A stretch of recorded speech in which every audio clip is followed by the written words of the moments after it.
వాళ్ళ దౌడలు దగ్గర వడ, వాళ్ళ చేతులు గాలిపోను, వాళ్ళ పండ్లు రాలిపోను, వాళ్ళ చెవులను చీమలు గుట్ట, వాళ్ళ కండ్ల కారం గొట్ట, వాళ్ళ నెత్తిని పేన్లు కొరక. ఇంకేమైనా ఉన్నాయా వాళ్ళ తిట్లు? ఇవన్నీ ఎవరి కోసం అంటారా? ఒక దొంగల బ్యాచ్ వల్ల ఆ దొంగల బ్యాచ్ బడికి పోయింది. మరి దొంగలంటే బెంకుల వాడాలే లేకుంటే ఇళ్ళల వాడాలే? మరి బడికెందుకు పోయిర్రు? నాతోని తిట్లెందుకు తింటున్నారు? చూద్దాం పాండ్రి. ఇగో వీళ్ళనే తిట్టేది. అగజూడుర్రి ఎట్లా చేస్తుర్రు. అంగిలేదు షెడ్ వేసుకున్నారు, ఇక రంగంలకు దిగిర్రు.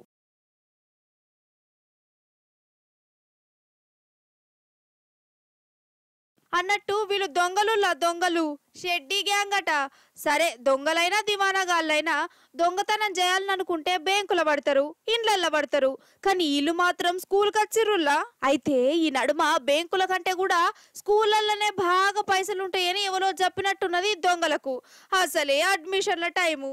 ఇంకే ఉన్నది, ఇక షెడ్డీ గ్యాంగు స్కూళ్ళ మీద పడ్డరు. అగో మన హైదరాబాద్ మియాపూర్లా నడిజాం రాత్రి ఒక ప్రైవేటు బడికొచ్చి పావు గంట సేపు దేవులాడిర్రు. దగ్గర 7.5 లక్షలు దొరికినాయట. ఇక చూడు కథ.